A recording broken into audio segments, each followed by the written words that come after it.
Hoje eu quero falar sobre escrever a visão. Escreve a visão. Seja a visão concreta do que Deus te deu, ou algo que esteja planejando para a sua vida. Escreva, trace metas, persiga este caminho para se ver concretizado. Muitas pessoas falham na vida por não acreditarem na visão que Deus lhe deu, ou por acharem que a vida é só feita de acasos, de acontecimentos aleatórios, que não precisam traçar metas, mas precisamos persistir naquilo que sonhamos. Algumas pessoas falaram, eu anotei aqui, o que se fala sobre escrever uma visão. A escrita traz clareza. Peter Drucker, ele fala, que é o pai da administração moderna, ele diz que o melhor modo de prever o futuro é criá-lo. Deus não manda imaginar, mas escrever. Quando escrevemos, deixamos de reagir ao futuro e começamos a construí-lo pela fé. Metas não escritas, elas viram apenas desejos. Um objetivo sem plano é apenas um desejo, disse Anthony de Saint-Paul. Muita gente ora, mas não escreve. Espera, mas não se organiza. A escrita, ela é uma ferramenta de compromisso. Napoleão Hill diz que uma meta é um sonho com prazo. A visão tem prazo, tem processo e tem cumprimento. Quem não define o caminho anda em círculos. Sêneca falou que se você não sabe para qual porto está navegando, nenhum vento lhe será favorável. Quando a visão não está clara, até as bênçãos se confundem. Deus dá o vento, mas o rumo precisa estar definido. A visão também exige paciência. Victor Frank diz que quando temos um porquê, suportamos quase qualquer como. Ainda que demore, espere. Quem tem visão escrita não desiste no meio do caminho. Então, escrever a visão, traçar metas, se organizar, é algo que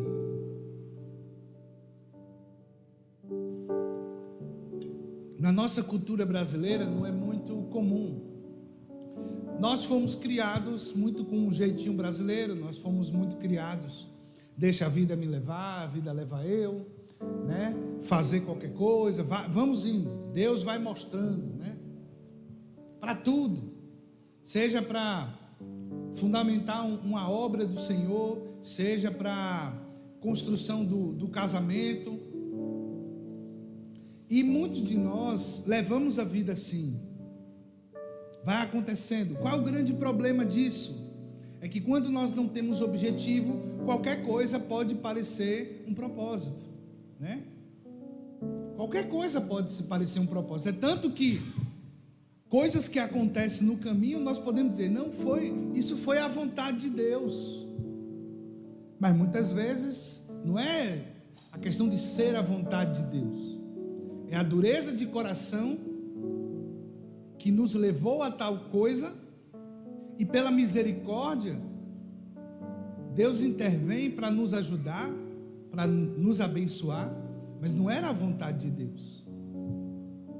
Você acha que era a vontade de Deus tirar o povo do deserto e passar 40 anos? Não. A vontade de Deus não era essa.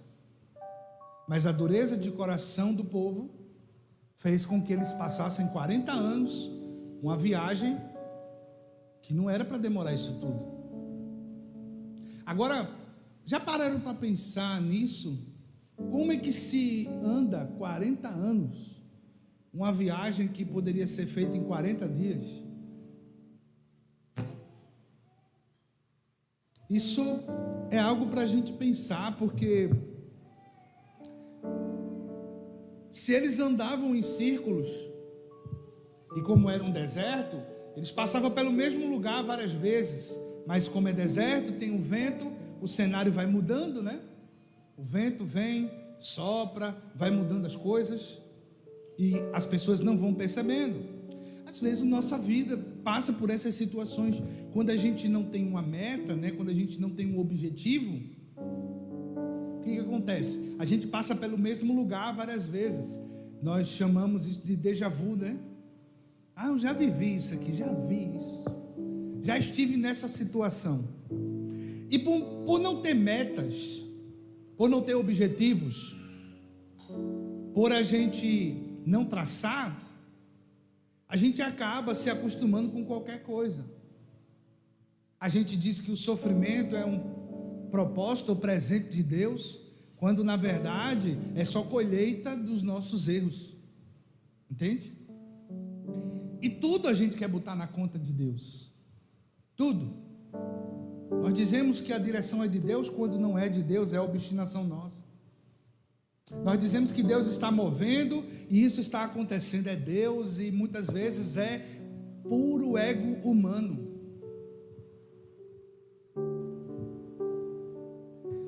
Aonde nós chegamos, aonde nós estamos, tem uma grande culpa nossa. Sabe? Tem muita culpa nossa. Uma coisa que o ser humano ele tem dificuldade é de refletir sobre seus passos. Nós temos dificuldade de refletir sobre os nossos erros. E aqui eu frisei uma frase que eu achei muito interessante de todas essas frases. Quando a visão não está clara, até as bênçãos se confundem. Até as bênçãos se confundem no meio disso. Uma história recente de uma pessoa que eu conheço, ela queria muito passar num concurso, entrar num certo cargo, e essa pessoa tinha formação, já tinha 2 faculdades, uma pessoa jovem, mas ela tinha outro tipo de sonho e objetivo, e ela começou a trabalhar por esse sonho, por esse objetivo. Deus abriu as portas, a abençoou. Só que muitas vezes não precisa de muito tempo para Deus provar o nosso coração. Deus está provando o nosso coração constantemente. E geralmente nós não gostamos quando Deus prova o nosso coração. E essa pessoa, depois de uns anos, morando em outra cidade, vivendo a conquista, a resposta que ela dá para Deus é a rebeldia. Agora não quero isso não. Quero viver o mundo, quero viver as coisas dessa vida, porque agora ela tem aquilo que Jesus disse que pode competir com ele. O que é que um concursado tem? Vamos botar um concursado estabilidade, mas um concursado de um grau, imagine, 2 formações.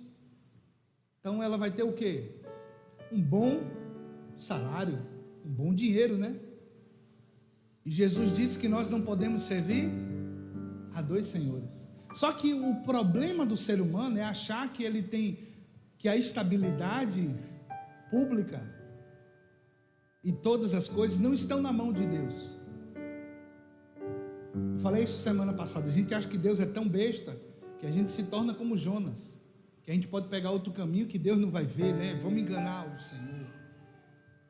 Se o profeta pensou isso, imagine nós, que naquela época, para Deus falar com alguém, era algo muito sério, continua sendo algo sério. O véu foi rasgado, Deus fala conosco, isso é sublime e maravilhoso, Deus poder falar conosco. Podem ficar tranquilo com as crianças, não tem problema não. Elas estão orando, estão louvando a Deus. Se os pássaros, né, louvam a Deus quando estão cantando, imagine as crianças. Já pegou. Então, essa pessoa, a resposta que ela dá para Deus é a rebeldia, a ingratidão. A resposta que ela dá para Deus pelo que Deus a deu é se emancipar e dizer assim: eu posso, a força do braço é minha, né? Fui eu que passei no concurso, fui eu que me esforcei. Deus não me deu nada. Agora eu quero conquistar as coisas dessa vida. Por isso que Davi era considerado o homem segundo o coração de Deus. Quando você vai ler sobre Davi, a história de Davi, o nível de arrependimento de Davi não era um arrependimento da boca para fora, nem um nível de arrependimento só por estar constrangido pela situação, mas o nível de arrependimento de Davi era algo que era tão forte para ele isso, que ele se dobrava diante de Deus, a ponto de ele escrever que não há saúde nos meus ossos por causa do meu pecado. Ele sentia a dor do pecado que ele cometeu contra o Senhor e se sentia doente. E muitas vezes nós estamos pecando, errando o alvo e queremos normalizar isso. Nós precisamos. O tempo mudou tanto, as coisas mudaram tanto que até o arrependimento se transformou líquido. Como assim, pastor? A pessoa vem no culto, se dobra e tal, e ela sai na porta, ela sai sem temor, continua vazio, como se fosse uma atitude só religiosa, vir aqui se dobrar. Jesus não está em busca do seu sinal, não, entende? Mas o crente hoje, nós estamos vivendo uma era, aonde como se nós estivéssemos vivendo uma vida religiosa assim. Como é que é a vida religiosa? Deus é somente um amuleto, que eu chego, falo com Ele, apresento minhas situações e vivo a minha vida como se Deus não existisse. Deus só existe para me dar livramento, Deus só existe para me abençoar, Deus só existe quando eu estou precisando de socorro. Não, Deus matou o seu filho para resgatar você, para ter um relacionamento com você. Já parou para pensar nisso, gente? A gente precisa entender essa profundidade. E Filipenses fala que aquele que não poupou o seu próprio filho. É esta verdade que eu e você precisamos nos aprofundar e meditar dia após dia. É isso que o diabo não quer que você enxergue. Sobre a morte e ressurreição de Jesus. Que Deus deu seu filho em resgate. Isso precisa nos constranger. E nós precisamos dia após dia meditar sobre isso. E nós precisamos entender essa conexão. Mas as pessoas estão sem visão. Nós estamos cansados das demandas. Eu sempre falo isso. O diabo, ele está nos cansando.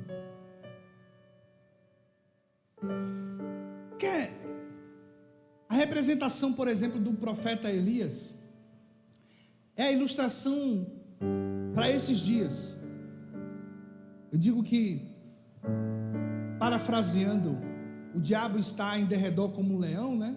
Hoje em dia o diabo está em derredor com 10 leões, não é mais um, porque 10, você tem que ter muita atenção, você fica desesperado, não é só um, são 10, então você vai ficar mais cansado. A nossa vida tem sido assim, o diabo está procurando nos cansar. É uma tribulação aqui, é outra ali, é uma dificuldade aqui, parece que não tem fim, né? É eita atrás de vixe, é luta atrás de batalha, e você parece que, só que no meio disso Deus te chama para um descanso com Ele, e você fica, mas como é que eu vou descansar? É isso, filhos de Deus precisam andar no sobrenatural. Andar no sobrenatural é descansar naquele que guerreia ao nosso favor, naquele que luta por nós, naquele que vai adiante de nós na causa, na dificuldade, na dor, na angústia. É isso que Ele faz, é isso quem Ele é.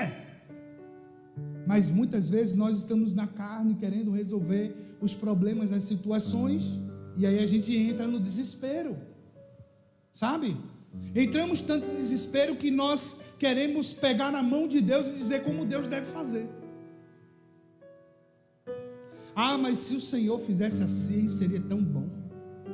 Ah, mas se... A gente começa a ilustrar na mente. e começamos a não ter uma visão definida. Não temos objetivo, e aí qualquer coisa é um caminho, qualquer lugar é um caminho. Mesmo que você esteja sofrendo, mesmo que você esteja só no prejuízo, aí a pessoa olha e diz: não, mas é assim que Deus quer. Uma grande dificuldade que nós temos, eu falei sobre isso há pouco tempo, é de refletir, de autoavaliar.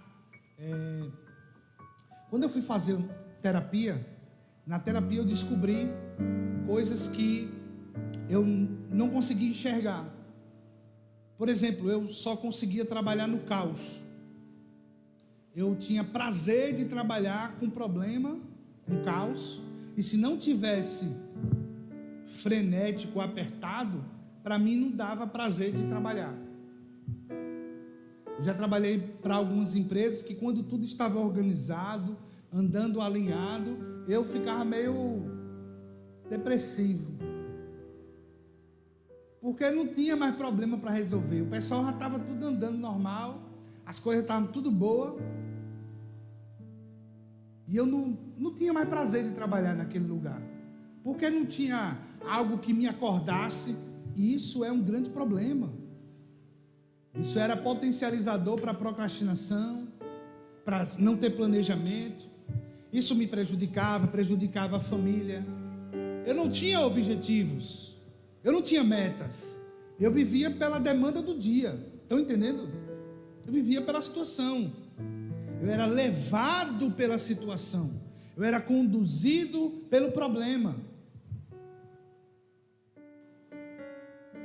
Então eu não sabia trabalhar com a calmaria, planejar direitinho. Eu vivia naquilo. Se não é para entregar hoje, não é hoje que eu vou fazer. Acumulava, e eu fazia com acúmulo, e conseguia fazer bem, e eu me ancorava nisso, eu me garantia nisso. Fazer de última hora.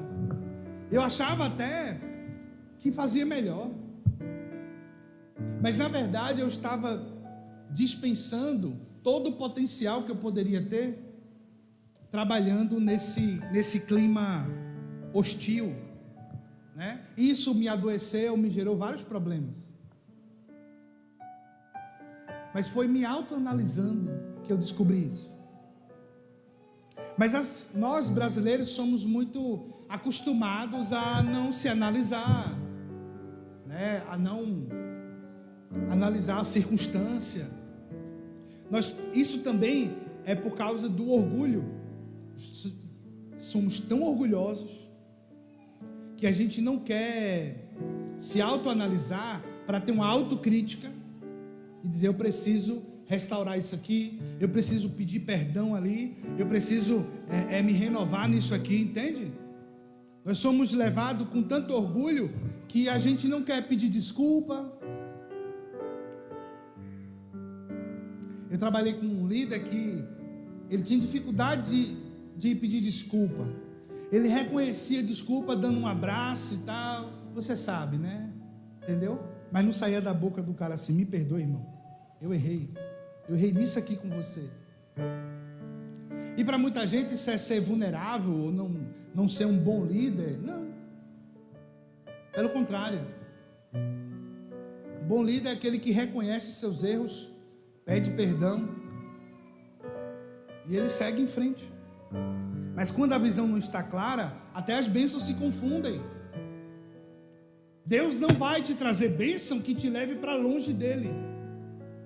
Não existe isso, gente.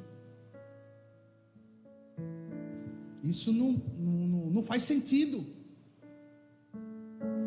Como a história que eu estava dizendo a você. A pessoa depois, qual é a resposta que ela deu para Deus? A rebeldia? Não. Não pode. Deus não nos dará bênção que nos leve para longe dele. Agora, pastor, então, será que foi Deus me deu uma maldição? Ou Deus não está nesse negócio? As nossas perguntas são interessantes. Sempre a culpa não é nossa, né? É do diabo ou de Deus? Já parou para pensar nisso? Ou não era de Deus, né? Aí a culpa é do diabo que me deu essa oferta.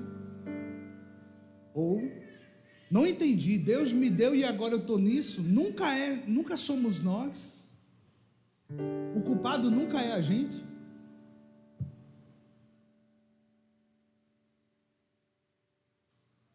Sabe? A gente sempre está com a síndrome de Adão, né?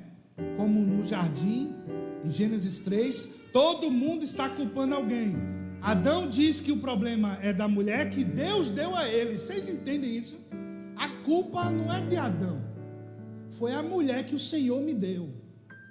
A culpa é da mulher e do Senhor que me deu essa mulher.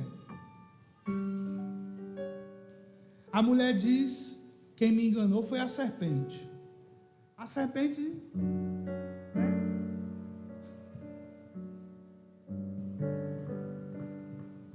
E aí? E se a natureza caída humana, sempre nós terceirizamos a culpa, sempre jogamos para o outro, nunca é nossa. Nunca estamos errados. Mesmo a gente vendo que está errado, a gente está insistindo ali. Não, mas pessoas que têm clareza, ela vai convencer as outras, ou pode também não convencer, mas ela é firme. Não, eu tenho uma visão de Deus, o Senhor falou comigo, e é isso aqui. Pode passar o vendaval que for, ela permanece firme, e chega certo o dia da vitória que Deus tem para a sua vida. Mas pessoas oscilantes, que não têm visão, ela um dia fala que é Deus, outro dia a culpa foi de fulano, outro dia a culpa é de ciclano. Nunca é a culpa dela. Ela nunca reconhece. Quem tem a visão clara, ele chega para alguém e diz: olha, a visão é essa aqui. O que Deus está me mostrando é isso. Eu posso não crer no que Deus tem para você, posso não me juntar a você. Tudo bem.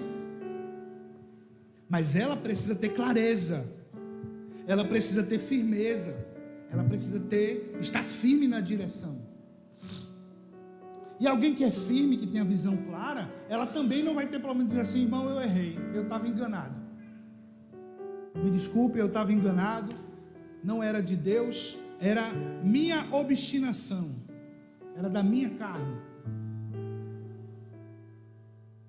Então, me desculpem, entende? Mas o ser humano caído nessa mistura entre carne e espírito,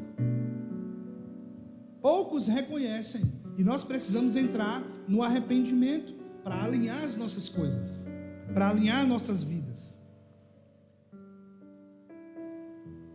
O nosso rumo precisa estar definido. Mas pastor, eu não sei qual é a vontade de Deus para a minha vida.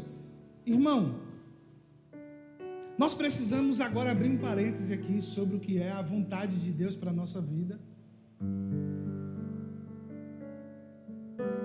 A vontade de Deus, a obra de Deus é essa: que conheçam a Ti, né, Jesus, o único Deus a quem enviaste.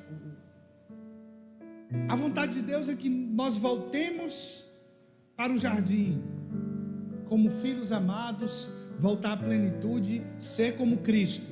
Amém? A palavra diz em 1 João capítulo 3, que nós vamos nos tornar a semelhança de Jesus, quando Ele voltar em glória. Então nós estamos na estrada de aperfeiçoamento, nós estamos no caminho de santificação, nós estamos no caminho da perfeição em Cristo, moldados dia após dia para ser transformados. Sim? Amém? Você crê nisso? Nós estamos nessa estrada. Vai haver dificuldades no caminho? Muitas, não são poucas. Vão haver muitas dificuldades. Porque eu estava, não sei se eu estava falando com o Jair essa semana, no discipulado, ou foi com ele, ou foi com Pedro, eu disse: nós precisamos lembrar que nós temos um adversário. O diabo é o nosso adversário. E ele não vai querer que a sua estrada esteja boa. Acho que eu falei também isso para ele, porque quando entramos numa jornada de transformação na nossa vida, a gente passa por alguns percalços, né, algumas dificuldades, mas depois o diabo não quer ver você feliz, você bem, Então ele manda uma enxurrada de problema, de dificuldade para você passar. E aí é onde o Espírito Santo vai te aconselhando, te ajudando, provando a sua fé, né? Nós vamos caminhando nessa estrada da vida, tendo bastante dificuldades, mas vencendo dia após dia, porque o Senhor está conosco. E muitas vezes é porque assim, as pessoas ficam admiradas, porque tanto problema acontece com sua vida. Assim, lembre disso, você tem um adversário com recursos, para levantar situações, para tentar atrapalhar a sua vida, mas você precisa ser firme. E voltando a esse ponto de escrever a visão, né, o versículo que nós lemos de Abacuque fala: escreve a visão, torne-a bem legível sobre tábuas, para que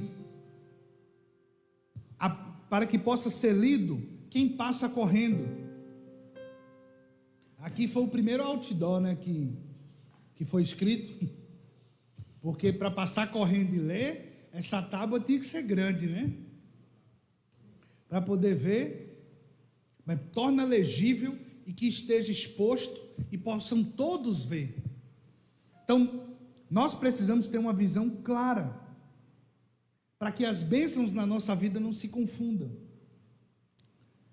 Porque Deus, ele vai dar o vento para as nossas vidas, mas o rumo precisa estar definido. Como assim? Para onde eu vou? Qual é o meu objetivo? Qual é a cidade que eu quero chegar? E aqui eu entro no ponto: aonde você quer chegar? Aonde nós queremos chegar? Não é pecado traçar metas. Uma coisa é a vontade de Deus sobre nossas vidas, e outra é como viveremos. Só voltando aqui a um parêntese, nessa questão da vontade de Deus para nossas vidas. Existe uma coisa sobre a nossa vocação, nosso chamado em Deus, né? Mas todos nós sabemos que a vontade de Deus é que sejamos semelhantes a Jesus. Esse é o caminho, é a estrada para a nossa vida. Por isso que nós não podemos cair no pecado da mentira desse mundo. Santo só é Deus. Isso torna Deus distante, e a santidade dele, que é uma dádiva do Senhor para nós, ser inalcançável, né? Por quê? Porque a vida religiosa, ela terceiriza a adoração. Tanto que ela terceiriza, que foi mais fácil na história aceitar uma religião aonde o homem é o centro e Deus é só um ajudador. E alguém místico, imaginário, ou na vida após a morte, pode interceder por mim. Na religião se busca intercessores de fora, né? Na religião se busca intercessor, alguém que já morreu, que deve conhecer o outro lado, alguém que... O lance é eu não me envolver com isso. Eu vou e peço a alguém e ele vai e pede. Mas a palavra diz que o nosso intercessor é quem? Jesus. E o nosso intercessor é aquele que morreu por nós, para nos resgatar. Ele é o nosso intercessor, o nosso advogado, está assentado à direita de Deus. Mas quem é que leva as nossas orações? O Espírito de Deus. E o Espírito de Deus também nos convence até como devemos orar. Muda. Então nós não podemos cair na mentira desse mundo que santo só é Deus, porque a palavra diz que sem santidade ninguém verá o Senhor. Então não é santo só é Deus. Deus é santo. E sem santidade, ele disse, né, sede santos porque eu sou santo. Sem santidade ninguém verá o Senhor. Interessante é que neste evangelho, nesta religião, é aquela que aproxima o homem de Deus. Ela não cria paradigmas para você estar próximo de Deus. Ela não bota intercessores, pessoas que alcançaram o alto grau da santidade, que pode interceder por você. Não. Esse ministério de adoração foi impartido para todos os santos. Por exemplo, na primeira aliança, só os levitas trabalhavam com a música no templo, a organização. O levita, né, não era o cara da música somente, tá? O levita limpava os animais, a gordura, limpava o cocô dos bichos também. Era todo o trabalho do templo. E outra, eles não tinham herança, a herança deles era o Senhor. Então quando o cara diz assim, eu sou levita, só se ele estiver levitando, porque o ministério levítico foi impartido para todos os santos. Então todos os santos, toda a igreja, pode adorar o Senhor e pode servi-lo nesse ministério levítico que foi impartido para todos. Todos nós podemos servi-lo e podemos adorá-lo em espírito e em verdade. Então não é um ministério exclusivo. Da mesma forma, a santidade é um dom de Deus, né? Uma dádiva do Senhor que foi dada a todos aqueles que creem. E eu chego à conclusão de que santidade não é sobre você estar cada dia melhor do que outros. É quanto mais eu vejo quem Deus é, mais eu sou transformado por Ele. Entende? Quanto mais eu vejo a Deus, mais a santidade dele entra em mim, e eu começo a olhar para o pecado e rejeitá-lo. Eu me afasto dele, eu fico longe dele, porque eu estou vendo a Deus, eu estou vendo o meu prêmio, eu estou vendo quem me amou. Então aquilo que o diabo me oferece começa a não fazer mais sentido para mim. Desperta o desejo na minha carne, mas não faz mais sentido para mim, porque eu reconheço o sacrifício de Deus por mim. Entende?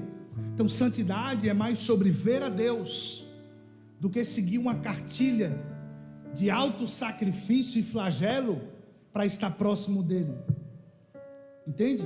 Por isso que ele nos recebe como estamos, para que possamos ver a sua santidade e ser impactado pela santidade dele, e dizer assim, eu preciso largar o pecado, porque eu vi a Deus. Como o profeta disse, eu habito num povo de lábios impuros, eu tenho pensamentos impuros, e meus olhos viram o Senhor. Entende? E ele foi impactado, dizer, meu Deus. Como essa semana numa visita a Tamires e Anderson, ela teve uma experiência de ver um anjo na sua casa, entende? Você vê e você diz, meu Deus do céu, você sai impactado. Meus olhos viram algo de Deus. Os meus olhos viram o Senhor, eu estou enxergando algo que é sobrenatural, não é natural. Então, esse lance de santo só é Deus, foi uma estratégia do diabo para prender o povo no seu pecado e estar cada vez mais distante daquele que liberta. Porque aquele que liberta se apresenta para nós. Mas um grande problema, irmãos, é uma falsa doutrina. A falsa doutrina é pior do que a manifestação própria do diabo. A falsa doutrina leva pessoas a estarem distante da fonte de vida. Uma falsa doutrina leva pessoas a viver uma prisão, até uma miséria, achando que Deus é só aquilo, é só aquela vidazinha miserável, com um pires na mão, pedindo um ao outro.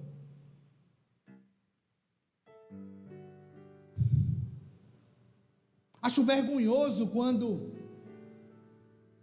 as pessoas classificam uma vida de ministério ser uma vida miserável, que você não vai conseguir sustentar sua casa, que você vai viver passando necessidade. É como se a fonte de vida, Deus estivesse te punindo, né? É como se Deus estivesse só punindo você e te colocando de lado, mas não pode ser assim.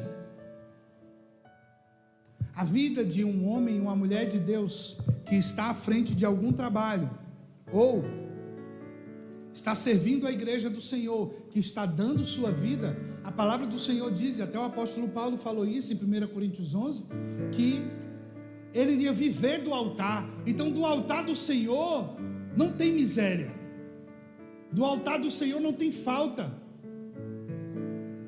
do altar do Senhor pode ter disciplina, por um tempo determinado, mas ele não pode passar a vida toda em necessidade, em angústia. E muitas vezes, irmãos, é por não reconhecer e também por colheita. Eu via um pastor que ele tinha uma vida assim, de muita dificuldade, sabe, muita dificuldade mesmo. E eu ficava, rapaz, isso só corroborava para mim que eu não queria viver o ministério integral, sabe? Viver da igreja. Eu disse, rapaz, para viver igual esse irmão, Deus me defenda. Eu quero nada, meu. Só que como eu disse a você, quando a gente leva a vida de todo jeito, não, vamos embora que Deus vai abrir no mar. Mas nem foi assim, gente, na Bíblia. Deus tinha uma meta, Deus tinha um objetivo. Ele chama Moisés num tempo certo, envia Moisés num tempo determinado, diz o que Moisés tem que fazer. E quando Moisés chega diante do mar, Deus não cria um plano B. Vocês já pararam para pensar no que Deus diz? Deus lembra a Moisés que a autoridade dele, de Deus, estava sobre Moisés. Ele diz, o que é que você tem na mão? Eu tenho um cajado.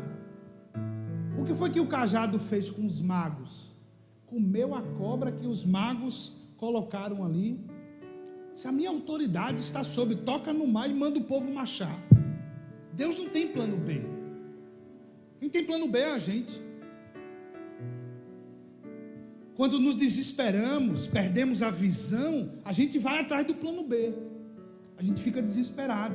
Mas estamos sendo instigados por Deus para ter uma meta, uma visão. Aonde você quer chegar? E às vezes é o seguinte, o caminho da onde eu quero chegar, vai haver dificuldades. Por quê? Porque quando eu estou com uma meta, com um objetivo, outras coisas vão se levantar para tirar a minha visão e também tirar o meu foco do objetivo, certo? Vou dar um exemplo. Evandro, quando saiu da empresa, ele tem uns 50 formação. O cara tem formação, tem pós, aí de pós ele deve ter umas 30, não sei quantos cursos complementares. Aí estava trabalhando num time de futebol, Al-Saí, já ouviu falar? O cara chega com 30 anos e diz assim, será que dá para eu tenho 30 anos, dá para jogar no time de futebol? O cara dá. Tem 2 times, Al-Saí e Al-Tacadão, tudo das Arábias. Quando diz assim, estou sentindo o frio da Europa, é o frio do frigorífico, que o cara já está velho e é tão ruim de bola que não consegue jogar. Aí o cara lá no Açaí, trabalhando, todo trabalho é digno, mas com a visão limitada. E eu disse, meu filho, eu não tenho condição disso não. Você precisa crer que Deus pode, te vira, vá atrás, sai desse negócio. Não, pastor, não posso sair assim não. Disse, saia, vá, meu filho, creia, se posicione, valorize o que você tem. E ele traçou uma meta de concurso, de processo seletivo dentro da área dele. Dentro da área dele. E tem hora que a área dele pode ser um oceano e tem hora que a área dele pode ir só um peixe. Mas creia, vá atrás. E ele passou um ano desempregado. E ali estudando e crendo e firme. Quando você tem uma visão, vai acontecer muita coisa. Com certeza todo mundo, rapaz. Mas eu conversei com ele, eu disse, qual é a sua meta? Ele é essa. Eu disse, então creia nisso aí, vá-se embora. Se você crê nisso, vai firme. Deus tinha um processo, e nesse 1 ano que ele ficou desempregado, e depois Deus abriu a porta. E ainda mais, ganhando 3 vezes mais do que ele ganhava lá para ficar naquelas câmeras e com gente roubando leite, roubando ovo, e o cara tendo trabalho. Agora é trabalhar meio expediente, férias escolar. Eu disse, é isso, meu amigo. Quando você crê, quando você tem uma meta, quando você tem um objetivo, as coisas ao seu redor vai balançar tudo. Eu disse, aproveita que você não tem ainda, não é casado, não tem filho. E quando a gente tem filho, meu irmão, o negócio é difícil mesmo. Vá-se embora, vá em frente. Quando você traça metas, situações vão se levantar, coisas vão acontecer, críticas vão vir, é normal. Mas você precisa ter clareza, você precisa ter objetivo no que você quer. Amém?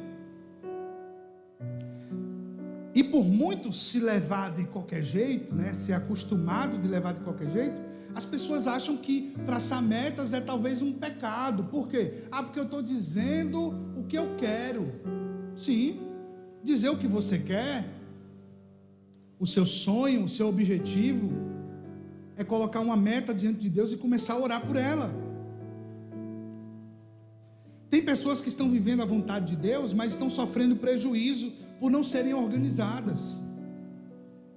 As coisas que nós não podemos controlar, elas estão na mão de Deus.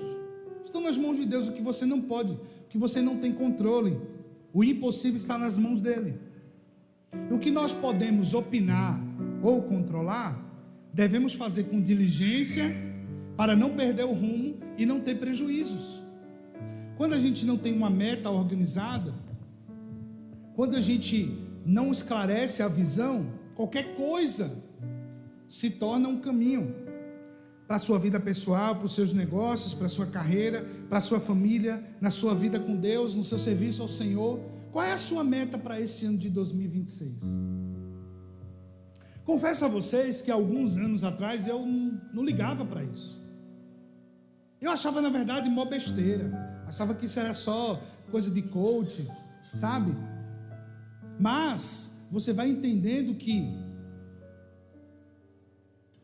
por não traçar metas, por não se organizar, a gente começa a sofrer prejuízos e começa a não ter as coisas também.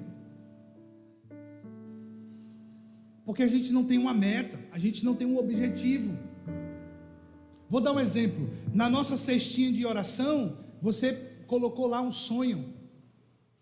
E deve enterrar esse sonho porque chegou 2026 e você ainda não conquistou aquilo? Não, continua crendo, continua orando, continua determinado sobre aquilo. Porque a palavra do Senhor diz que a chuva cai sobre ímpios e justos. E se Deus ama você, se Deus nos ama, nós precisamos crer que Ele também está olhando para nós. Ele está olhando minhas metas. Por quê? Outra coisa, não é só você escrever a meta lá, esse ano eu vou emagrecer. Pronto. Aí você escreveu. Não é um papel mágico, não. O que foi escrito, o que a palavra diz? Que a visão tem que ser o quê? Escrita e tem que estar visível. Então volta lá para o teu caderninho e ora sobre aquele propósito. Ora sobre aquilo. Sim, lógico que tem que fazer a nossa parte, né? Mas eu estou dizendo assim, volta para orar sobre aquilo, e aquilo te traz lembrança. Por exemplo, se eu botei a meta emagrecer, e eu estou comendo feito um animal, adianta também, porque eu vou lá e vou me lembrar e dizer, meu Deus, me ajude, eu não tenho força, tira todo o espírito de glutonaria da minha vida, e aí se posicione, vou para o médico, mas às vezes você vai no médico, recebe dieta, tudo, e diz assim, eu não consigo, Senhor, controla esse demônio na minha vida, tira isso de mim. É sério, gente. É um espírito dominador. E que não é do reino do céu. Então precisa ir para o Senhor e dizer: Deus, me ajude, me fortaleça.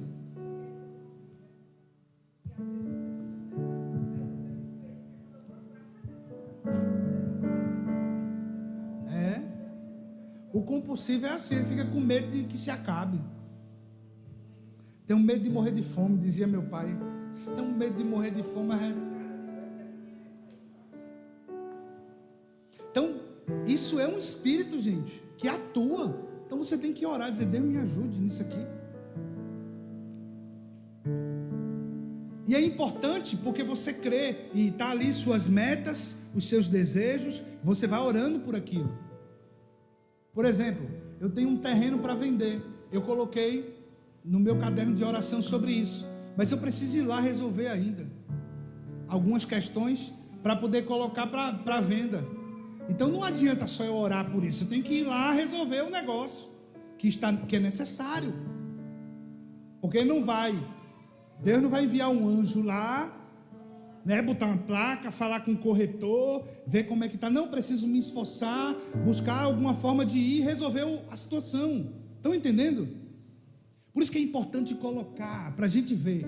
A gente passou uma vez na nossa família um problema financeiro muito grande. E meu pai, esse problema financeiro afetou muito a nossa família. Aí meu pai disse: olha, nós vamos entrar num propósito de oração.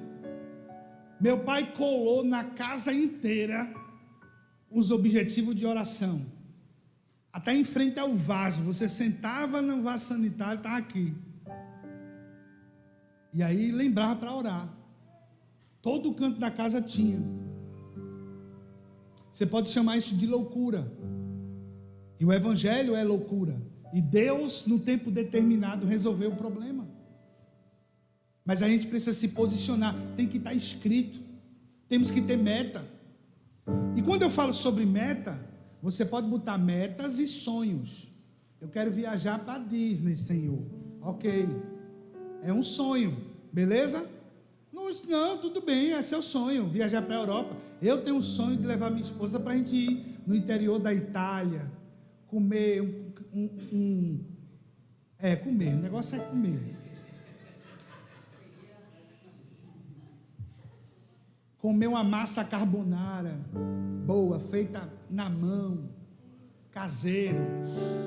Estou sentindo até o cheiro. Entendeu?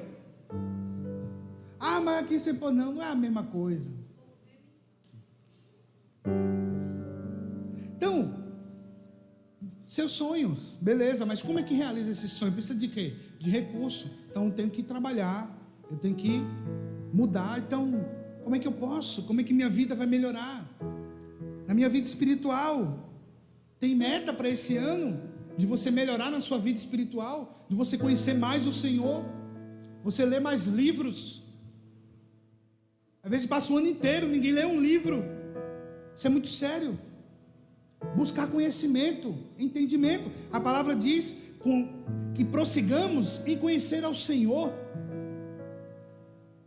Então precisamos ler, precisamos estar exposto ao conhecimento, congressos, estar junto do povo de Deus, conhecer mais coisas. E a gente está negligenciando muito disso. Torne legível. É onde todos podem enxergar e compreender. Porque muitas vezes a visão pode ser confusa. Não seja levado pela circunstância. Ah, vamos fazer aqui, se der certo a gente abre um puxadinho aqui, outro puxadinho ali. Não seja assim. Pare com isso. Porque você vai passar a vida toda reclamando dos puxadinhos e achando que o puxadinho é bênção de Deus. Não é bênção de Deus puxadinho. Deus trabalha com coisas concretas, completas, com objetivos, com metas. A gente precisa traçar e dizer: Deus, é isso aqui, me ajude nisso. Por isso que eu não faço reforma na igreja de qualquer jeito, não. A gente precisa do recurso. Qual é a meta? A meta é gastar tanto. Da onde vai vir um recurso? uma parte vem do nosso bolso, outra nós vamos vender alguma coisa, não sei o que, pronto. Mas a gente precisa ter uma meta. A gente precisa ter um objetivo. Quanto vai ser? Quanto custa? Não é assim, vamos fazendo, vamos. E Deus vai ajudando. Nós precisamos construir algo concreto. Então, quais são as suas metas?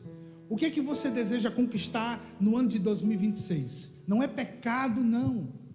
Você tem uma visão. Não é pecado você traçar uma meta para este ano. Na verdade, é diligente você ter uma meta. Mas sabe por que nós não queremos meta? Porque nós não queremos compromisso. E se pararmos para pensar, nós estamos vivendo dia após dia só para pagar a conta e pronto. E a gente não tem sonhos mais, não tem mais objetivo, sabe? As circunstâncias nos cegam, as dificuldades desse mundo, as dificuldades do dia a dia, as finanças, o governo está assim, está assado. Então a gente começa a ser bombardeado por tanta informação negativa que a gente para de sonhar, a gente para de crer. A gente vive só da circunstância. O crente não pode viver da circunstância. O crente precisa viver da visão de Deus para ele. Qual é a visão que Deus tem para você? Quais são os planos que Deus tem para você? Se debruce diante disso. Trace a meta que você vai ter nesse ano. Metas para a sua vida profissional, para a sua vida pessoal, como pessoa. Você vai melhorar, vai piorar? Você vai negligenciar a terapia porque é coisa de doido? Ou você vai enlouquecer mesmo? Hein? Vai pegar a carteira de doido? É sério. Tem muita gente enlouquecendo porque é cabeça dura. Um colega meu estava muito determinado num trabalho e não ligava para os sintomas do corpo e tal. De repente a mente dele deu um reset. Ele ficou 5 minutos sem saber quem era, onde estava e para onde ia. Dirigindo ainda. Aí quando acontece isso, a gente vai atrás do especialista, vai atrás do médico, porque a gente acumulou tanto, né? Não espere algo acontecer para você ir. É igual quem negligencia o check-up do corpo, né? Tem gente que do nada aparece um câncer. Mas o câncer não aparece do nada, ele manda sintomas. E quando a gente negligencia, coisa simples, vou dizer uma coisa tão besta, que pode sinalizar que você tem um câncer, furúnculo. Significa a imunidade baixa. O corpo não está bem. Aí quando eu era mais novo, dizia porque come ovo demais. Está remoso. Está com o corpo carregado. Tem que parar de comer ovo. Não, só está doente. Imunidade baixa, tem algum problema. Vai para o médico, faz um check-up, avalia. E entra na rota de mudança. São coisas simples que nós fazemos hoje, que amanhã elas vão poder abençoar o nosso futuro. Outra coisa simples, que evidencia quando o seu corpo não está bem, e alguns pode ser caso de câncer, afta, imunidade baixa, muita afta, começa a abrir buraco, é porque não escova os dentes. O cara não escova, mas tem alguma coisa muito errada aí, meu irmão. Mas esse sintoma, a pessoa diz, isso é besteira. Lógico, eu não penso logo que é um câncer não, mas eu penso logo que é um problema e eu preciso ir ver. Aí eu pago o plano de saúde para enricar alguém. Não, eu vou mesmo. Não tem problema não com isso não. Eu vou, dor de cabeça, o que tiver, vou lá na emergência. Pode ver aí, estou morrendo. Veja logo.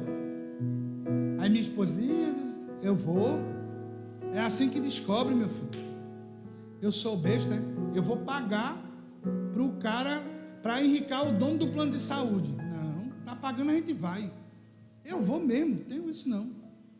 Eu não tenho nem o pé do perigo de eu não ir. Teve algum problema? Aí não gosto de médico. Não tem isso não. O médico não é para eu gostar não. O médico é para me tratar. Eu gosto da minha esposa. Gosto de vocês. né? Gosto dos meus filhos. Para gostar é isso é relacionamento. Mas médico eu preciso ir, mesmo que eu não goste. É ou não é, irmão Daniel? A gente tem que ir. A gente pode, não é para gostar. O médico não é para a gente se relacionar, não. É para a gente ir lá, doutor, vim aqui, estou cheio de problema. E procurar saber. Então, torne legível suas metas, seus objetivos, sabendo que o caminho vai ter dificuldades, certo? O caminho vai ser pedagógico. O caminho vai ter situações. Vai ter levantes para que você desista, para que você se afaste. O caminho vai ter tudo isso, mas precisa permanecer em fé, precisa estar firme. Procure ajuda pastoral, procure ajuda dos irmãos. Confesse também as suas necessidades, para que outros estejam orando junto com você. Então escreva a visão. Por exemplo, a palavra de Deus para esse ano, para a Igreja Batista Ágape, é frutificando em toda boa obra. Nós vamos trabalhar esse tema a partir agora de fevereiro. Nós vamos estar falando sobre isso. Frutificar em toda boa obra. Então é a meta desse ano. Então nesse ano nós vamos dar frutos. Amém? É a palavra de Deus. E esses frutos, nós precisamos que ele aconteça em todas as áreas da nossa vida. Financeira, espiritual, material, de relacionamentos. Todas as áreas da nossa vida irão frutificar, porque esta é a palavra de Deus para nós. Mas para vivermos, nós precisamos nos alinhar. Nós precisamos estar envolvidos com o que Deus quer. Então, quando Deus libera uma palavra, Ele tem objetivos também para aquela comunidade, para aquela igreja, nesse ano. Então, nós veremos frutos da boa obra. Mas para que isso aconteça, você precisa enxergar onde você está, para onde você quer ir. Então, para onde nós queremos ir? Para onde nós queremos ir? Aonde nós queremos estar? A quem nós estamos servindo?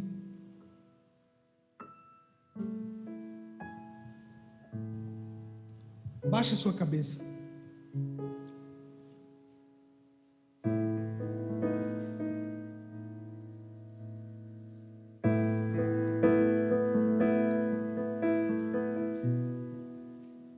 Comece a falar com o Senhor nesse momento.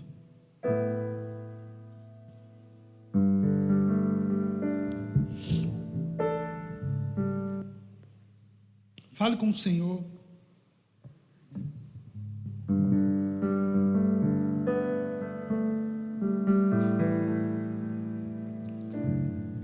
Se você tem negligenciado a visão de Deus para a sua vida, peça perdão a Ele.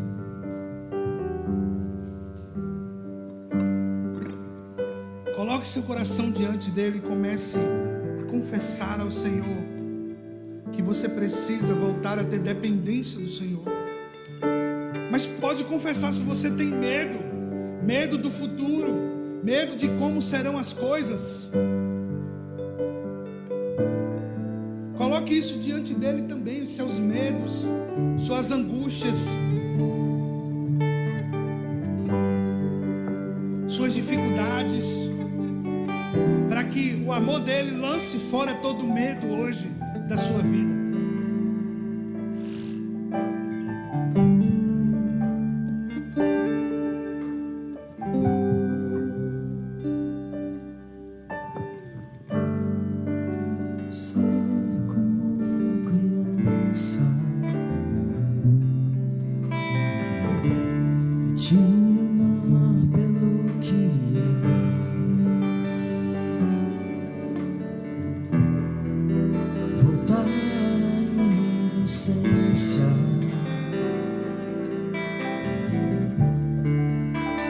Acreditar em ti,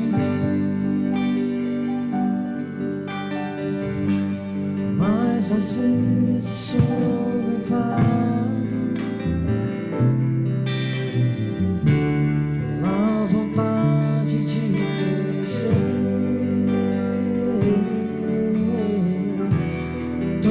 torne independente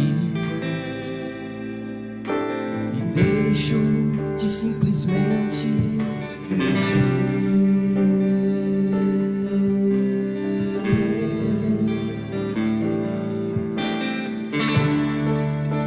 não posso viver longe do teu amor, Senhor. Não posso viver longe do teu afago, Senhor.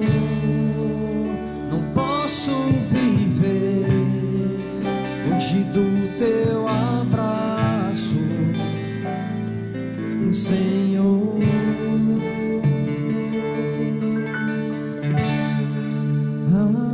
Abraça-me. Faça um compromisso com o Senhor para viver as metas, os objetivos nesse ano.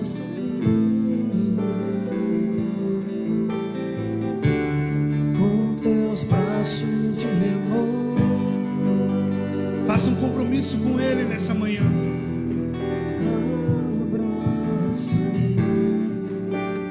Para viver a boa vontade dEle para a sua vida. Abraça-me.